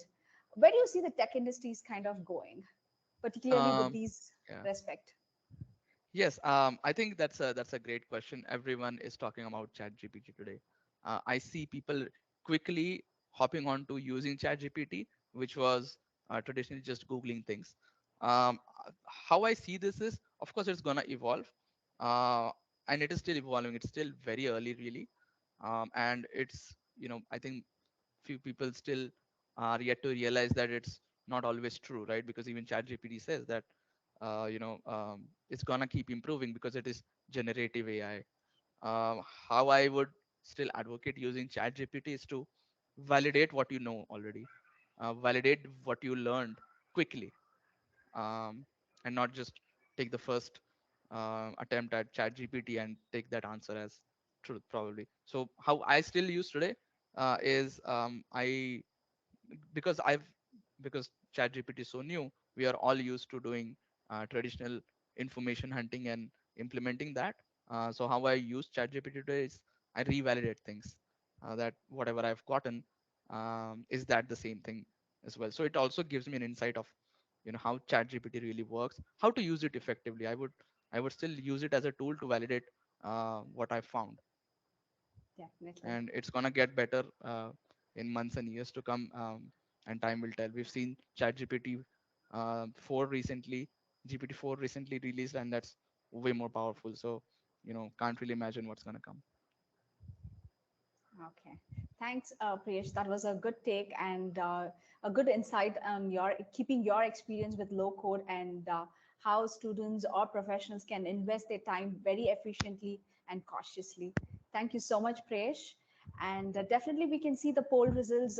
We see creating Yes. dynamic web page, power page seems to be in the lead. And the second lead seems to be integrating open AI solutions with Power Platform. Yes. And then we have the solving business problem power apps and Excel. And then 3 and 2 Yes. with using Power Automate to streamline workflow and creating virtual Yes. agents to handle human queries. So definitely looks like the polls Power are coming in. pages. Yes. Yeah, Power Pages. And Websites are still the please, favorite. yes, indeed, Priyesh. So yeah, looking forward. And now we would have a video being played. So Sure. thank you, Priyesh, so much. It was great having you in. Thank you, Kamal. And again, enjoy the rest of the student summit. Thank you all for joining today. Now that you've learned about low-code development, let's explore something that you can do with Microsoft Power Platform with Power Automate and ChatGPT technology. It's a simple one, where students who are part of a community or club or professionals in a company receive a newsletter update weekly on the most trending technology topic, which could be AI, Power Platform, or .NET. A marketing team captures the week's topic to be included in the newsletter using an adaptive card. Then a Power Automate flow receives the input and uses ChatGPT 3 to extract the entities from the text. The extracted entities are sent to search tweets about the specific topic. Then ChatGPT 3 generates a newsletter using the top 10 returned tweets. An email is sent to students or developer groups with the newsletter to stay up to date with the latest changes from their respective technology. I chose this simple demo because I was playing with OpenAI and because at my previous workplace, they were looking for ways to generate news about what's new and happening with Power Platform to catch up and not miss any features. You saw how cool it was to actually just build a solution using Power Platform with GPT technology. So if you want to learn more, you can actually complete the Cloud Skills Challenge we have for the Student Summit and join more of our follow-up sessions at the reactors.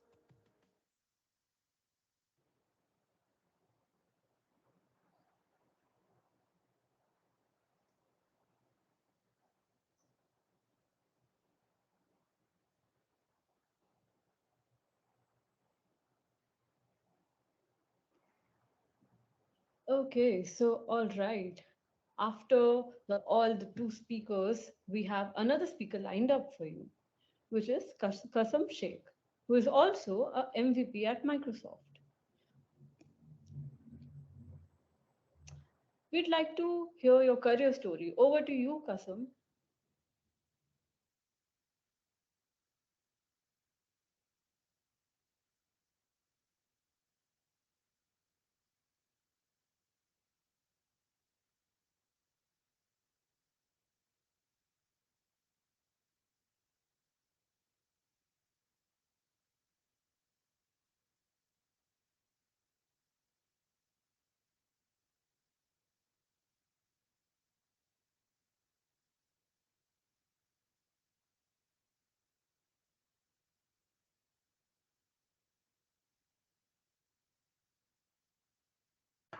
Hey Kasam, you are on mute, Kasam.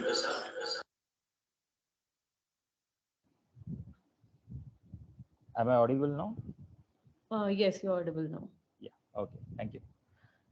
Okay. So thank you everyone for joining this summit and thank you for having me. Myself, Kasam Sheikh, and I'm a Microsoft MVP in AI, among the first four from India. And uh, I work as a lead solution architect with Capgemini, as an Azure and AI and low code SME. Uh, my work involves basically to work with clients, to present or to suggest the designing or the solutioning part based on the business requirements um altogether. So I started my career with Microsoft technology only, with that is basically with .NET framework and C Sharp as a language. And then from last 7 years, 7 to 6 years, I started with Azure, basically in 2016. So when I started working with Azure, it was like it was only 27 services. Now it is more than 1,000. Sorry, more than 300. Sorry for that word. So the very first you know the very first product which I built, or I was a part of that team that involves AI as a stack, where we wanted to have some kind of digital uh, wanted to build a digital admin altogether. And those face APIs and those emotion APIs were all new, one from the Azure itself. And I was a bit lucky to use it in a very initial stage, and that really clicked altogether to work in this field. Rather, what all possibilities or what all things we can achieve using the AI services, and with the power of course, with the power of Microsoft Azure. So. Of course, along with that, there was some community events, community tech events, which was happening in my area in Mumbai, and local parts of India, which had many new services or new presentations given by the Microsoft uh, folks on basically on the bots or AI field. And when I started attending those events, and when I started using those services of in my day-to-day job or in my day-to-day activity, that really helped me to grow in this AI area, or rather AI field. And that's where I started. I wrote my first book on Microsoft bot framework, that is Azure AI. That is the service name was Q&A Maker. So that was the only book which was written on that particular subject. So I have authored four books, and all revolves around the bot framework, artificial intelligence with business, and Azure areas only. So this is where I started. I writing blogs. I started presenting. I started giving talks, and I formed my own a group or a community, a tech community for Azure and AI learners or enthusiasts, who was very peers to me. And I like, it was a kind of group joining. It was a kind of group event, get together events, and learning things, sharing the things what they are doing with those services, what all things they are achieving, what all blockers or what all things they are expecting from the services, that those kind of stuff. And there I started the community name Dear Azure. So now Dear Azure community has more than 10,000 users, 10,000 members, and all are very zeal, all are with a zeal of learning Azure and AI. So we regularly have many webinars, workshops, and this AI boot camps, Azure boot camps, and all.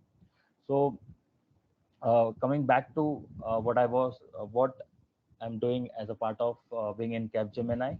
I'm a part of Microsoft community SPOC for basically I drives cloud certification initiatives in my business unit. I also plays an role of mentors for the aspiring architects who are just aspiring to become an architect or a lead architect kind of stuff. I'm just helping them out in their pathway, in their journey pathway. Um, uh, this is what exactly overall I do, and I really like to make it this happen because the one of my passion of sharing my knowledge and sharing to the community is being served in a very side by side way of along with working and with the Capgemini over here. Uh, I wanted to, basically touch base on you all with an AI fundamentals, basically Azure AI fundamentals. Um, the reason is, as you know, the trending era which is going on about the boom in AI altogether, which is absolutely good and absolutely, uh, in a positive terms, it's a very productive way of asking of having this AI tools with us. But in the same time, it is very much necessary to be a very responsible using this AI and very responsible, in having or thinking the ways you can use this AI. And many of the times I get the same queries or kind of questions coming in, like how to start or where to start with when we start when we talk about AI. So there are many things coming in. So this is the basically where I deal with, or when I give a talk I start with. So if you want to start learning with AI, if you want to start learning with the fundament, start learning fundamentals. Okay, fundamentals is the best thing to start with. And if you want uh, the best part or the best resource to start with, of course we will present you with the resources and links to uh, you know start your path learning journey with AI. But yes, the best start point is your Microsoft Learn portal, where we will be having an entire learning objectives of AI, all the differences, all the basic fundamentals concepts of machine learning, artificial intelligence, what is natural language processing, what is this generative AI all about. So this in a very simpler way, built and developed, curated by the experts. You can just go through it. It's in very, I believe, just in 11 or 12 hours of course. And definitely there is an certification which is being presented by Microsoft, that is AI 900, that is Azure AI Fundamentals. That again, that will help you out, uh, to make your basics clear. So it's always important, whatever you try, whatever you start learning, whatever you're planning to start learning, make your basic concepts thorough, make your fundamentals very much clear. Okay, the things will keep growing, but all the things which are growing in, all the things which are coming in are based on the fundamentals. And if your fundamentals are strong, if your fundamentals of any of the subjects are clear, in our case, if it is in our case it's AI, right? So if your fundamentals for the AI is very much clear, you can master, you can think you can think just using the thing and doing most innovative stuff in a most responsible manner. Okay. Now, one good part is Microsoft has also introduced an free assessment in Microsoft Learn portal itself. So, and that too for AI 900. There are few certification exams for which the assessments have came in, and one of the exams is Azure AI Fundamental. So, once you go through that path, once you go through that journey, the entire study path which has been planned in that Microsoft Learn portal, just try to give an assessment and see where you stand. That will really help you to give the main exams, that is AI 900. So before appearing for the main exam, just try to complete this assessment, and that is absolutely free. You don't have to pay anything. You don't have to pay anything on the Microsoft Learn portal also. So it's very easy to learn and easy to start path. Uh, Talking about my community experience, as I said, I run a Dear Azure uh, Azure community, and it is also from last 5 years. And many of the session events, like many of those boot camps, be it in global AI community, AI boot camp, or it's in global Azure boot camps, or certification workshops are taken care by. I do try to have these workshops along with the other experts and other SMEs or other MVPs, mostly in India, or mostly in Mumbai area, and sometimes it happens over the in a virtual sessions also. So uh, I remember there was an we all went to that COVID period, and the best part was, one of the best part was about learning in that particular stuff in that particular time was the best experience. I gave my 3 exams during that pandemic period. I know it's not a uh, good way to talk about a kind of pandemic positiveness of pandemic, but I'm just saying that if you want to learn, if you want to grow, or if you have a goal set in your mind, you can do it at any time. Nothing can block you. There could be no blocker, not even a pandemic can block you. So you have a best resources. When I started my journey, there was many less uh, like, I cannot say less resources, but it was just a growing time. So it was the resources or the learning documents and all those stuffs were just evolving. Now you have a very huge bunch sets of all the stuffs. You have an YouTube channels from Microsoft developers communities, Microsoft students community. So you can make most out of it. And of course, Microsoft Learn portal will definitely help you along with the sources which I will share. So this is quite a short journey of mine in a very crisp way. I'm happy to answer any if you have any questions around this.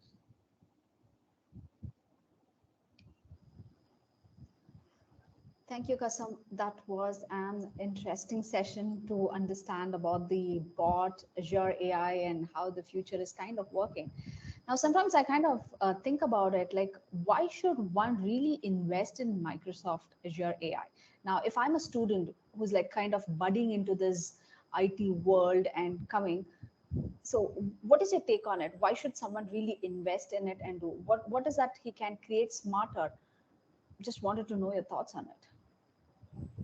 See, using Microsoft Azure basically runs this AI models, as I told in my initial talk, using AI responsibility with a responsible AI principle is one of the best or most important thing when you start using AI or when you start investing in AI. Why to use Microsoft Azure is basically Microsoft Azure follows the principles, or monitors the usage of AI in a very ethical manner, in a very uh, transparent, with all the transparency, with all the reliability. And you can have the Microsoft Azure security behind it, the power of, see, basically a huge or a best AI models needs a huge compute. It needs a huge data to make it more mature, and this of course a huge algorithm behind it. And when it comes from a giant like Microsoft uses the existing the like the for example, the latest OpenAI models which is being used by Microsoft products. So how you can see how, what are the power you can achieve by using those large models with the use of Microsoft. So here is what why I basically prefers Microsoft Azure is about the security, the reliability, and the fairness, the way it uses, and of course the base objective of using an AI for good kind of stuff. So that is the best part I feel. Okay. That was a great insight, Kasam. So I'll just pause you because we have a question for the audience. What was your biggest takeaway from this career story about AI, ML, and data science? Please pull in your answers on the QR code, scan it, or you can go to this website with this particular code. And please do pull in your answers. We're going to find out what are the majority of your answers are. So back to you, Kasam. These days, we see students are just not coming out of colleges and then getting into an IT company. We see a lot of entrepreneur and startup modes starting in the college life itself.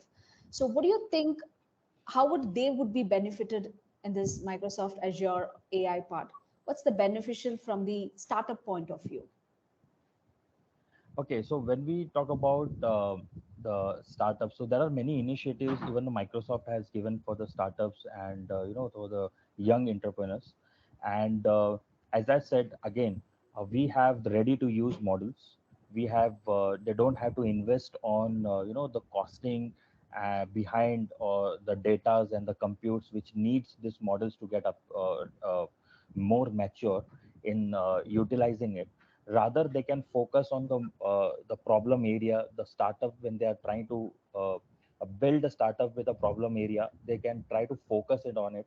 Microsoft provides a huge tool, varieties of tools to use this intelligent models.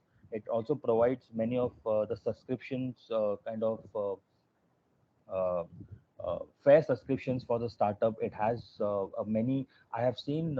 I'm not able to recollect the name, but there is a separate channel altogether for guiding, for a guide, for providing a guidance for the startup entrepreneurs altogether.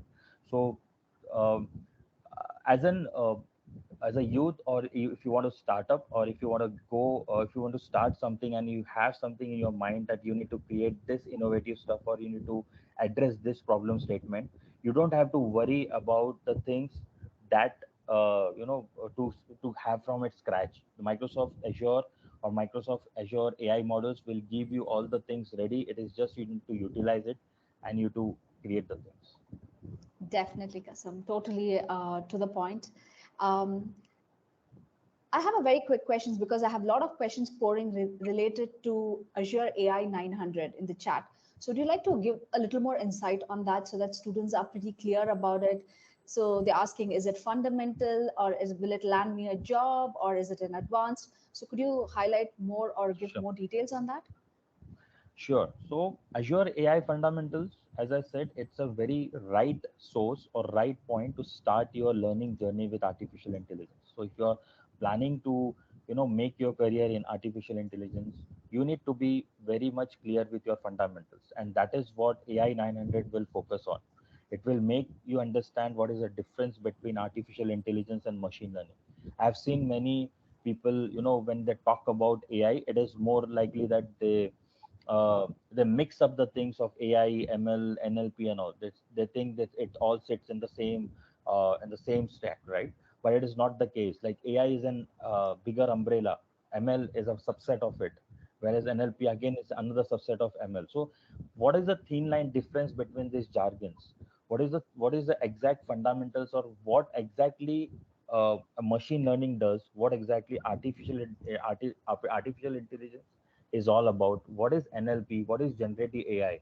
All this stuffs, all these thin line examples, or all this thin line concept will be cleared once you go for AI 900. It will show you, the how the things are categorized, how Azure has categorized these AI models into different categories. Like there could be a vision, it could be a language models, the vision models, the search thing, the knowledge capacity. All these different categorizations are very clean and detailed explained in that AI 900 exams.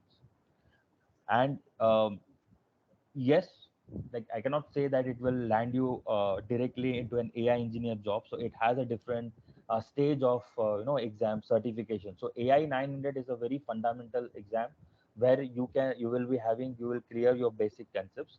Then there are AI 100, AI 102, which comes on the AI engineer associate, and the higher level exams, which definitely helps you out for landing up for the AI engineer jobs. But yes, along with this certifications, you have to do your own hands-on.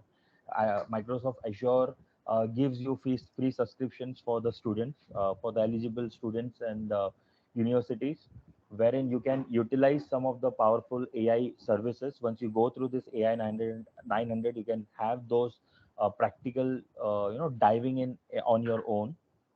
So it will be a kind of make your hand dirty with diving in with these services, not only just reading the things. If you make yourself hands-on, it will definitely help you in your job also.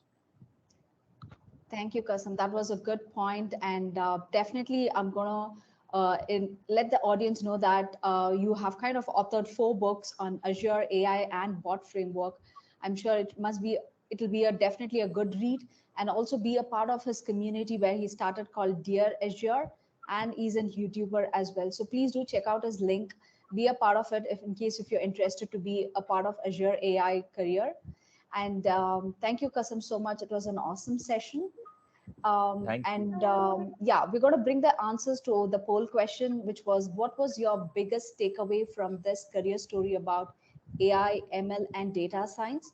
So we will have the poll results very soon coming up on the screen. So so we will have them displayed very shortly. Okay, so we see the answers polling in, and we see the majority is using OpenAI in projects. Seems to be the top one. And the second top is writing machine learning code. And then we have using Azure Machine Learning Studio.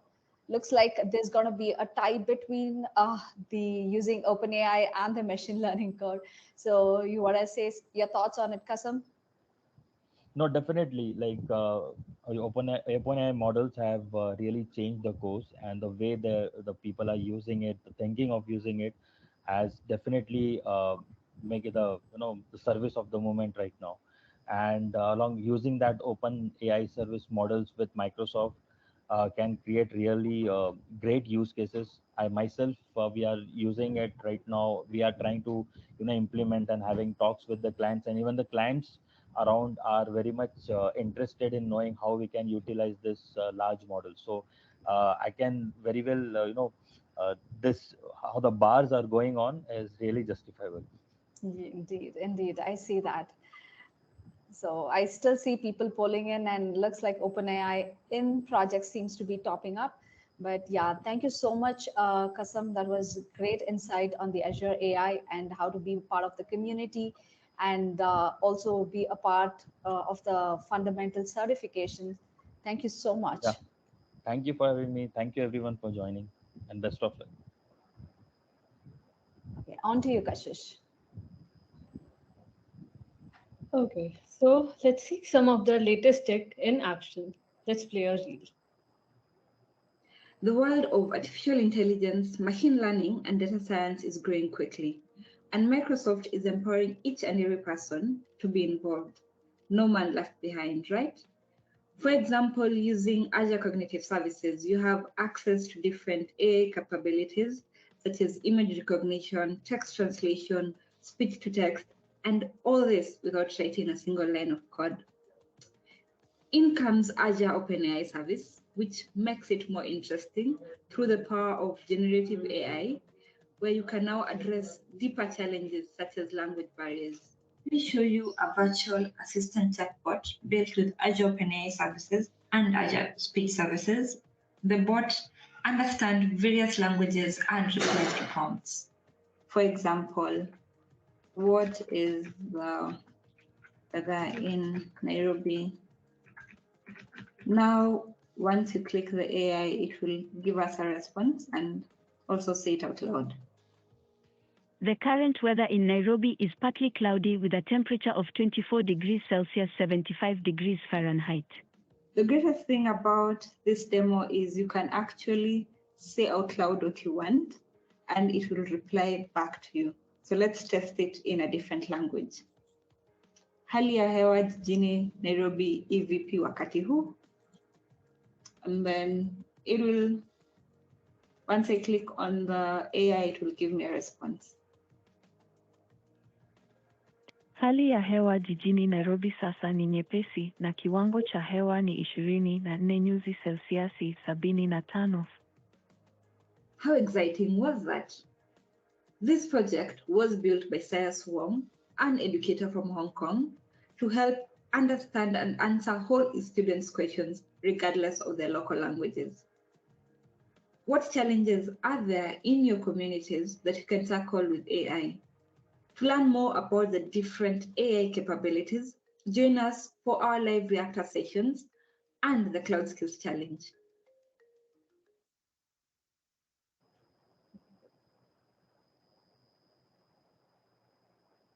All right, so that was a great insight. And now we have again another question to be shared on the Menti.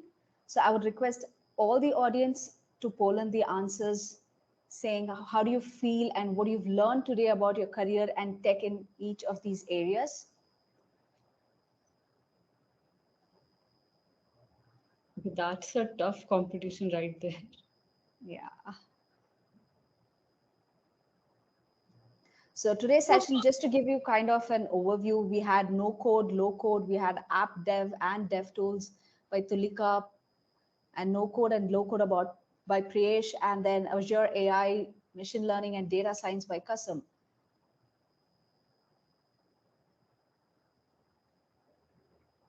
So Kamal, I think we have made it to the last of the event now.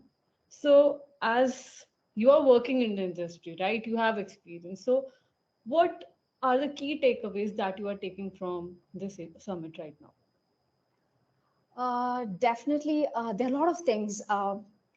First thing I would love to say, congratulations to all of you being a part of the Student Summit. The reason is, decade back when I was into the industry, we never had one. So these kind of opportunities, something very rare. I would say whenever there is events like this, please do be a part of it. Get the most of it from the experts. Learn and see how you can kind of nurture and tweak your career into it. And the best part is find out some mentors group and then talk to them, understand where you can kind of invest your time and get most of it.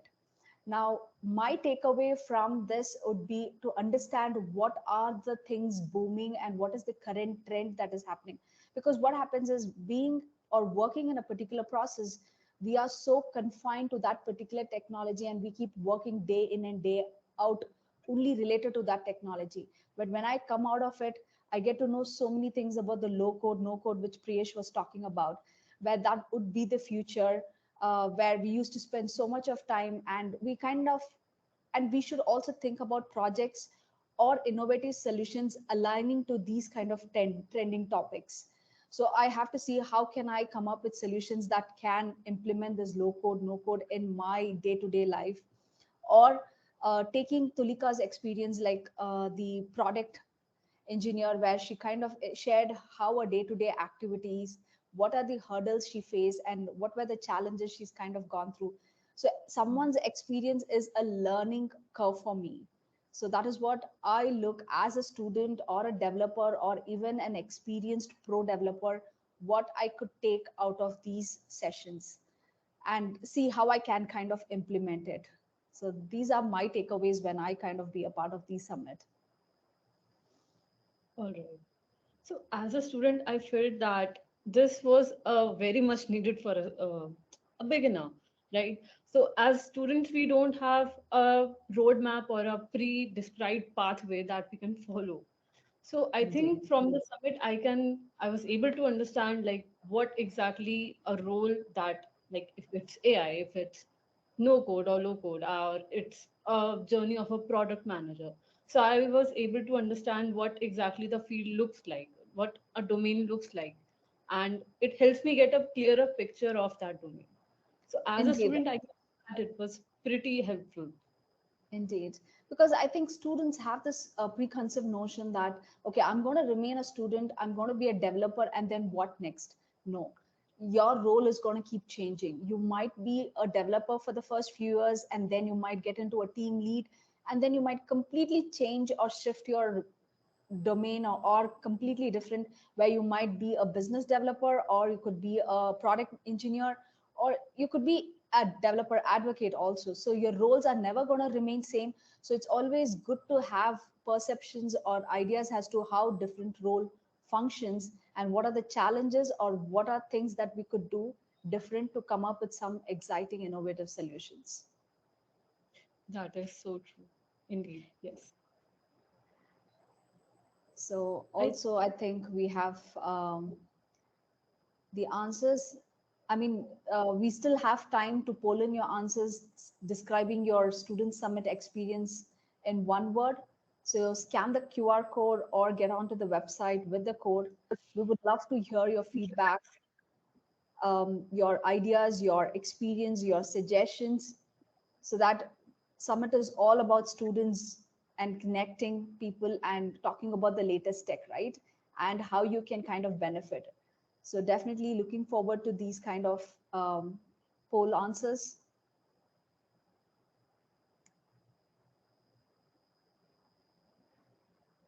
This is my favorite part of the summit, where all the suggestions, all the feedback comes into one place.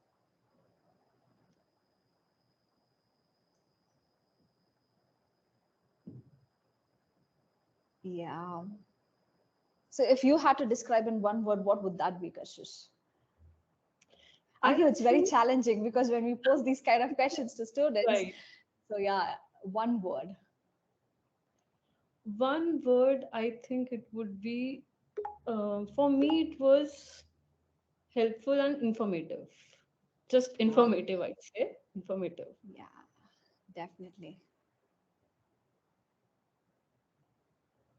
For me, it was like few things where these wow factors. I was like, okay, really? This is what is going to be the future? Okay, we need to think about it. It kind of tells me, okay, you need to come out of that bubble and experience what's happening in the rest of the IT field. Right.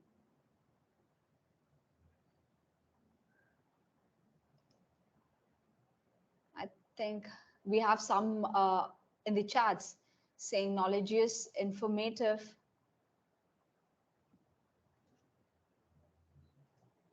Awesome session. Right.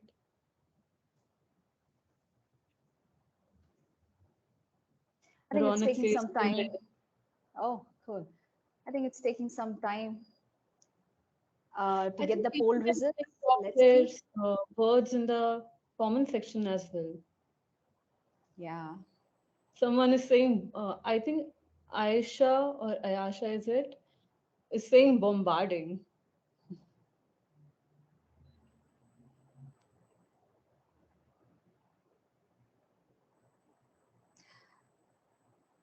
And for the audience, in case if your questions weren't answered or if you had something you would love to know about it, definitely these charts would be answered or your questions would be answered later. So definitely watch out the live sessions or the recorded one later. You might get your answers. Yeah, Kashish, you can go ahead. Okay. So I think we are flooded with the one words that we have asked for. Like it's flooding right now. But we have to move on to the next slide. And also from this link, you can find out about all our different offerings.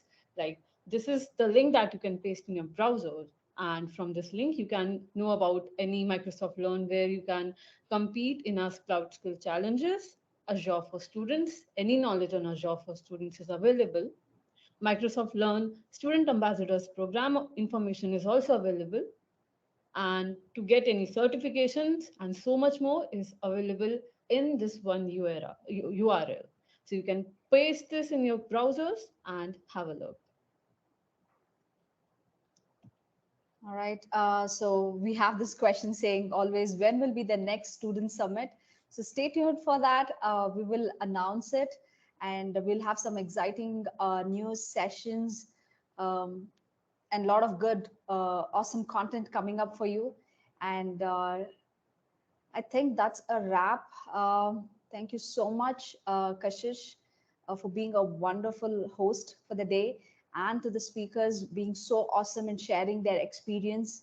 Um, and to the team behind the scenes who are working. Just to mention Rashmita, Parth, the other teams, they did an awesome job.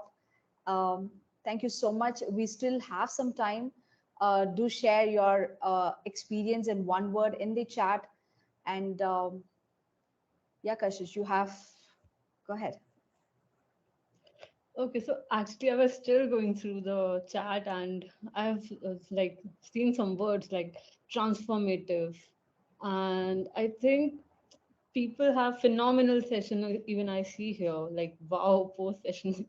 So people are actually still asking, and I think the session was great, brilliant. It was full of knowledge, and I think I gained a lot of insights from all the professionals that were here today. Definitely. Thank you so much, audience, and thank you so much, Kashish. Once again, we will post all the links, all the details, and looking forward until the next Student Summit. Thank you. Thank you so much.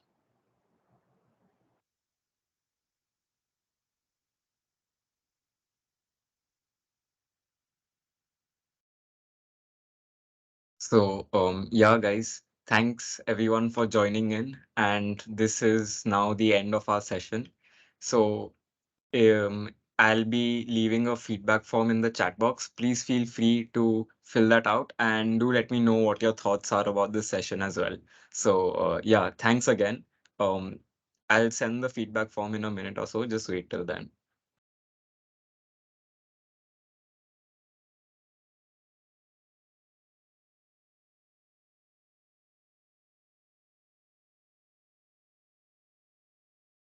So yeah, everyone, I've sent the feedback form in the chat box. Please fill that out. And yeah, this is the end of the meet. So thanks a lot for joining in. And it was a great session. You guys were a great audience. Thanks.